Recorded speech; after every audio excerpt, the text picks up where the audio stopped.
Maxwell's ഇക്വേഷനുകളിൽ നിന്ന് സ്വാഭാവികമായി പുറത്തുവരുന്ന ഇലക്ട്രോ മാഗ്നറ്റിക് വേവുകളെക്കുറിച്ചാണ് മുമ്പത്തെ 2 ലെക്ചറുകളിൽ നമ്മൾ സംസാരിച്ചത്.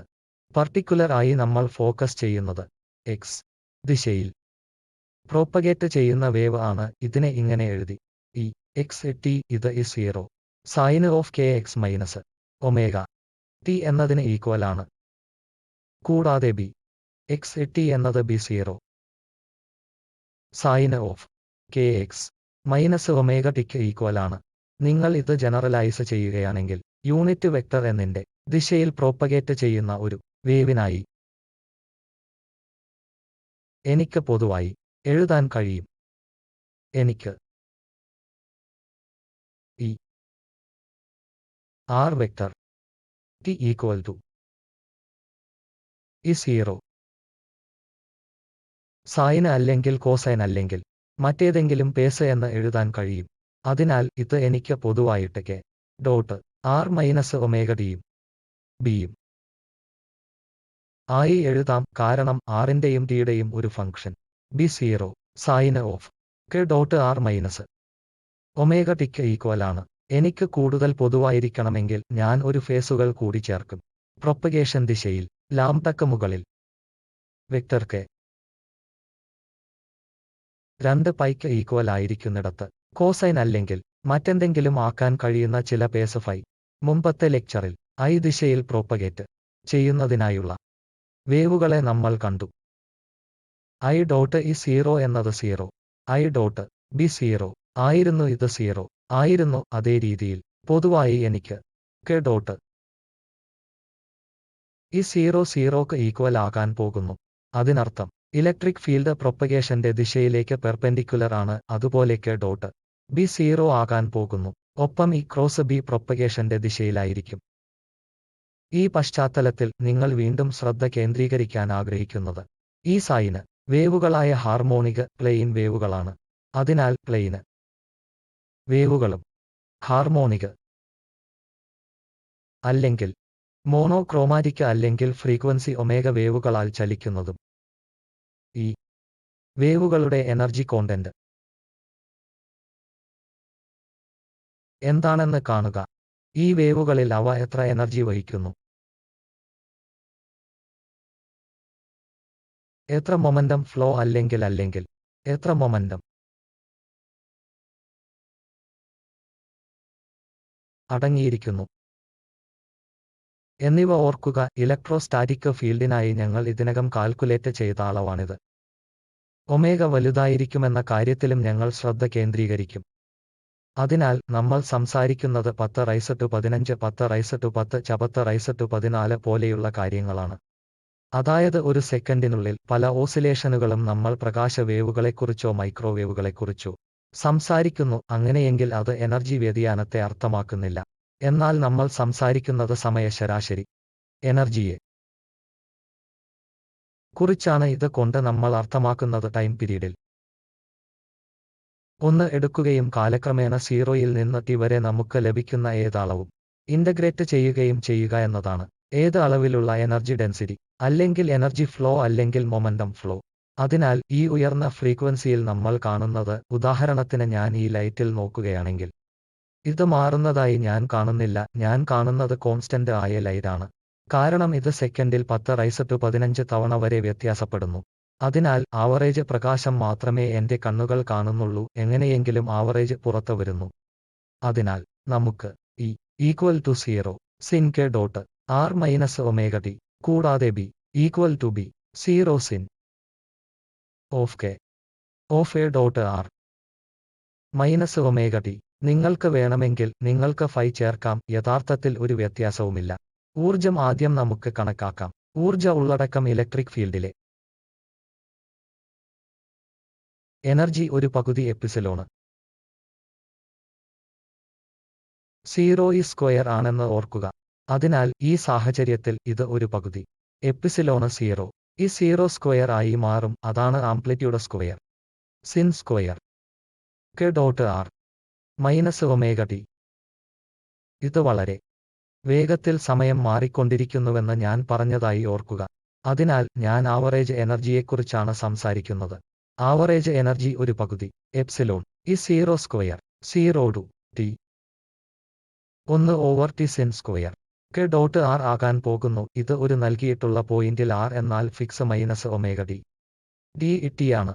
ഇത് നിങ്ങളുടെ സാധാരണ ഗണിതത്തിൽ നിന്ന് നിങ്ങൾക്കറിയാം, ഇത് ഒരു പകുതിയാണ്. ഇത് എപ്സിലോൺ 0 ഈ സ്ക്വയറിന്റെ നാലിലൊന്നായി മാറുന്നു.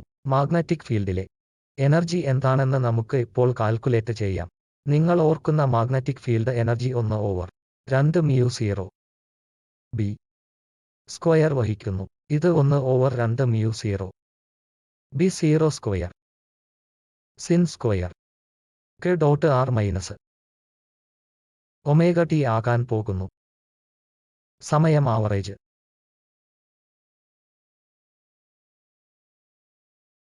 കണക്കാക്കുമ്പോൾ എനിക്ക് 2ന്റെ മറ്റൊരു ഫാക്ടർ നൽകും. ഇത് 1 ഓവർ 4 മ്യൂ 0 ബി 0 സ്ക്വയർ ആയി മാറുന്നു. മുൻ പ്രഭാഷണത്തിൽ നിന്ന് ഓർക്കുക, ബി 0 എന്നാൽ ഈ 0 ഓവർ സി അല്ലാതെ മറ്റൊന്നുമല്ല. അതിനാൽ ഇത് 1 over 4 mu 0 E 0 square over C square ആയി മാറുന്നു. എന്നാൽ 1 ഓവർ സി സ്ക്വയർ എന്നാൽ മ്യൂ 0 എപ്സിലോൺ 0 ആണ്. അതിനാൽ ഇത് 4ൽ 1 എപ്സിലോൺ 0 ഈ സ്ക്വയർ ആയി മാറുന്നു. അതിനാൽ ഈ ഇലക്ട്രോമാഗ്നറ്റിക് വേവിന്റെ ഇലക്ട്രിക് ഫീൽഡിലും മാഗ്നറ്റിക് ഫീൽഡ് കോമ്പണന്റിലും അടങ്ങിയിരിക്കുന്ന എനർജി 4ൽ 1 എപ്സിലോൺ 0 ഈ 0 സ്ക്വയർ എന്നതിന് ഈക്വലാണ്. കൂടാതെ നിങ്ങൾ 2 ചേർക്കുന്നു, നിങ്ങൾക്ക് എനർജി ഡെൻസിറ്റി ഒരു ഇലക്ട്രോമാഗ്നറ്റിക് EM വേവിൽ ലഭിക്കുന്നു. ഇത് പകുതിയിലൊന്ന് എപ്സിലോൺ 0 ഈ 0 സ്ക്വയർ ആകും. അതിനാൽ ഈ വേവ് നിലനിൽക്കുമ്പോൾ, ഉദാഹരണത്തിന് ഈ പ്രകാശം എന്നിലേക്ക് വരുന്നു, അപ്പോൾ ഒരു യൂണിറ്റ് വോളിയത്തിന് ഇടയിലുള്ള ആവറേജ് എനർജി ഒരു പകുതിയിലൊന്ന് എപ്സിലോൺ 0 ഈ 0 സ്ക്വയർ ആണ്. അതിനാൽ ഈ വേവ് x ദിശയിൽ പ്രൊപ്പഗേറ്റ് ചെയ്യുന്നത് പോലെ നമുക്ക് വീണ്ടും എടുക്കാം.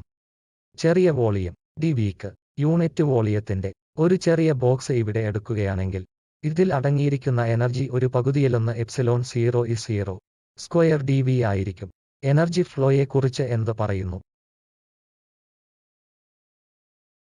അത് ഇന്റൻസിറ്റിയുമായി ബന്ധപ്പെട്ടിരിക്കുന്നു. അത് പോയിന്റിംഗ് വെക്ടറുമായി ബന്ധപ്പെട്ടിരിക്കുന്നു. പോയിന്റിംഗ് വെക്ടർ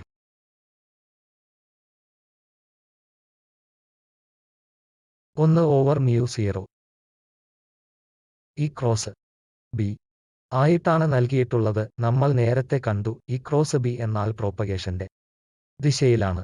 അതിനാൽ 1 ഓവർ മ്യൂ 0 ദിശായൻ മോഡല് ഈ 0 ആയി എനിക്ക് എഴുതാനാകും. കൂടാതെ B 0 sine square a dot r minus omega ഡിയുടെ മൊഡ്യൂളുകൾ ബി 0 വി ഓർക്കുക, ഇത് ഈ ബൈ സി കൂടിയാണ്.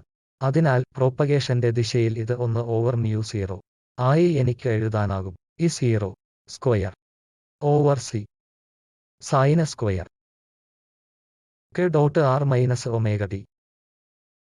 ഞാൻ time average sin square k dot r minus omega d എടുക്കുമ്പോൾ എനിക്ക് 2 ഒരു പകുതി എന്ന ഫാക്ടർ നൽകാൻ പോകുന്നു. അതിനാൽ ഇത് ഒരു ഹാഫ് ഈ 0 സ്ക്വയർ ഓവർ മ്യൂ 0 ആകുന്നു. സി എന്നാൽ square root of epsilon 0 mu 0 1 over അല്ലാതെ മറ്റൊന്നുമല്ല. ഇതിനാൽ ഇത് ഒരു പകുതി square root of epsilon 0 over mu 0 E 0 square പ്രോപ്പഗേഷന്റെ ദിശയിൽ ആയി വരുന്നു.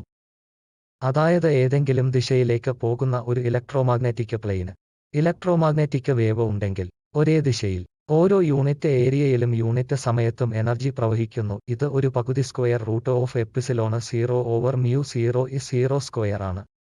എനർജി ഡെൻസിറ്റിയുടെ പോയിന്റ് ഓഫ് വ്യൂവിൽ നിന്ന് നമുക്ക് നോക്കാം. മുമ്പത്തെ പ്രഭാഷണങ്ങളിലൊന്ന് നിങ്ങൾ ഓർമ്മിച്ചാൽ, എനർജി ഫ്ലോ എന്നാൽ c times energy density u അല്ലാതെ മറ്റൊന്നുമാകില്ല. ഇത് 1 over square root of epsilon 0 mu 0 times ഒരു പകുതി എപ്സിലോൺ 0 ഈ 0 സ്ക്വയർ ആകാൻ പോകുന്നു. ഇത് ഒരു പകുതി square root of epsilon 0 over mu 0 E 0 square സമാന ഉത്തരത്തിന് സമാനമാണ്. ഇതാണ് എനർജി. ഇതിനെ ഇലക്ട്രോമാഗ്നറ്റിക് വേവ് വഹിക്കുന്നു. അതാണ് നമുക്ക് ലഭിച്ച ഇന്റൻസിറ്റി. ഇലക്ട്രോമാഗ്നറ്റിക് വേവുകൾ വഹിക്കുന്ന മൊമന്റവുമായി ഇതും ബന്ധപ്പെട്ടിരിക്കുന്നു. മൊമെന്റം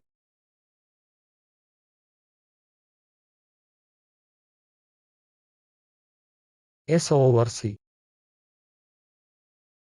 സ്ക്വയർ അല്ലാതെ മറ്റൊന്നുമല്ലെന്ന് ഓർക്കുക. നമുക്ക് എസിന്റെ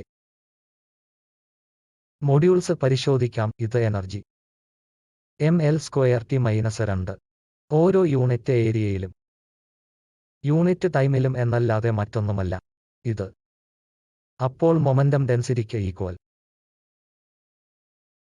ആകുന്നു. ഇത് mL/T-1/L³ ആണ്. അതിനാൽ I/c² ഇവിടെ c² ഇനിപ്പറയുന്നത് മാത്രമാണ്. L²T-2 ഇത് c² ചെയ്യുന്നതിൽ നിന്ന് റദ്ദാക്കുന്നു. എല്ലുകളിൽ നിന്ന് 1 എനിക്ക് റദ്ദാക്കി ഇത് L ആക്കാൻ കഴിയും. അതിനാൽ Iക്ക് mL/T-1/L³ ലഭിക്കുന്നു. അതിനാൽ ഇത് മൊമെന്റം ഡെൻസിറ്റിയാണ്. അതിനാൽ ഒരു പ്ലെയിന് ഇലക്ട്രോമാഗ്നറ്റിക് വേവ് ഉണ്ടെങ്കിൽ ഇത് മൊമെന്റം ഡെൻസിറ്റി ഇങ്ങനെ നൽകിയിരിക്കുന്നു: ഒരു പകുതി √ε0/μ0 E0² ഈ മൊമെന്റം ഡെൻസിറ്റി നൽകിയാൽ എന്താണ് മൊമെന്റം ഫ്ലോ? മൊമെന്റം ഫ്ലോ എന്നത് മൊമെന്റം ഡെൻസിറ്റിയുടെ c ടൈംസ് അല്ലാതെ മറ്റൊന്നുമല്ല. ഇത് ഒരു പകുതി ε0/μ0 E0²/cക്ക് ഈക്വൽ ആകാൻ പോകുന്നു. നമുക്ക് ഓർമ്മിക്കാം, യുവിന്റെ ടേമുകളിൽ നമ്മൾ എഴുതുന്നു. അതിനാൽ S എന്നാൽ c ടൈംസ് u അല്ലാതെ മറ്റൊന്നുമല്ല. u എന്നാൽ ഇലക്ട്രോമാഗ്നറ്റിക് ഫീൽഡ് ഓവർ c²ലെ എനർജി ഡെൻസിറ്റിയാണ്. ഇത് u/c ആണ്. മൊമെന്റം ഫ്ലോ നിങ്ങൾ അല്ലാതെ മറ്റൊന്നുമല്ല. മൊമെന്റം ഫ്ലോ ഉണ്ടെങ്കിൽ അതിനർത്ഥം ഒരു ഇലക്ട്രോമാഗ്നറ്റിക് വേവ് ഈ വഴി പോകുന്നുണ്ട് എന്നാണ്. ഇത് ഒരു മൊമെന്റം വഹിക്കുന്നു. ഇത് നിങ്ങൾക്ക് ഈക്വൽ ആണ് ഓരോ യൂണിറ്റ് ഏരിയയിലും യൂണിറ്റ് സമയത്തും. മൊമെന്റം ചെയ്യുന്നത് ഞാൻ ഒരു സ്ക്രീൻ ഇവിടെ ഇടുന്നുവെന്ന് കരുതുക. അത് ഈ എല്ലാ റേഡിയേഷൻ ഫൗളിംഗ് വലിച്ചെടുക്കുന്നു. എല്ലാ റേഡിയേഷൻ ഫൗളിംഗും ആഗിരണം ചെയ്യപ്പെടുകയാണെങ്കിൽ അതിനർത്ഥം വരുന്ന യൂണിറ്റ് സമയത്തിന് യൂണിറ്റ് ഏരിയയിലെ എല്ലാ മൊമെന്റവും ഇതിൽ ആഗിരണം ചെയ്യപ്പെടുന്നു എന്നാണ്. അതിനാൽ ഈ സ്ക്രീൻ ഈ ദിശയിൽ ഒരു മൊമെന്റം നേടണം. അത് യൂണിറ്റ് ഏരിയകൾക്ക് യൂണിറ്റ് സമയത്തിന് മൊമെന്റമാണ് പ്രഷറിന് ഈക്വൽ ആയ ഒരു യൂണിറ്റ് ഏരിയയിലെ ഫോഴ്സ് അല്ലാതെ മറ്റൊന്നുമല്ല. അതിനാൽ ഒരു സ്ക്രീനിൽ വീഴുന്ന ഒരു ഇലക്ട്രോമാഗ്നറ്റിക് വേവ് ആഗിരണം ചെയ്യപ്പെടുന്നിടത്ത് അതിന്റെ എനർജി ഡെൻസിറ്റിക്ക് ഈക്വൽ ആയ പ്രഷർ പ്രയോഗിക്കുന്നു. വേവ് പൂർണ്ണമായി പ്രതിഫലിച്ചാൽ യൂണിറ്റ് സമയത്തിന് ഓരോ യൂണിറ്റ് ഏരിയയിലും വരുന്ന മൊമെന്റം u ആയിരിക്കും. പുറത്തേക്ക് പോകുന്ന മൊമെന്റം വീണ്ടും u ആയിരിക്കും. പ്രഷർ 2 യുക്ക് ഈക്വൽ ആയിരിക്കും. അതിനാൽ ഇത് വീണ്ടും പ്രസ്താവിച്ചുകൊണ്ട് ഞാൻ ഈ പ്രഭാഷണം അവസാനിപ്പിക്കുന്നു. വേവുകൾ എനർജി വഹിക്കുന്നു. അത് നമ്മൾ ലൈറ്റിന്റെ അല്ലെങ്കിൽ ചൂടിന്റെ രൂപത്തിൽ കാണുന്നു. അത് നമ്മളിലേക്ക് സൂര്യനിൽ നിന്ന് വരുന്നു. വേവുകൾ മൊമെന്റം വഹിക്കുന്നു. അവ വീഴുന്ന സർഫേസിൽ പ്രഷർ ചെലുത്താൻ കഴിയുമെന്ന് ഇത് ഇങ്ങനെ സൂചിപ്പിക്കുന്നു.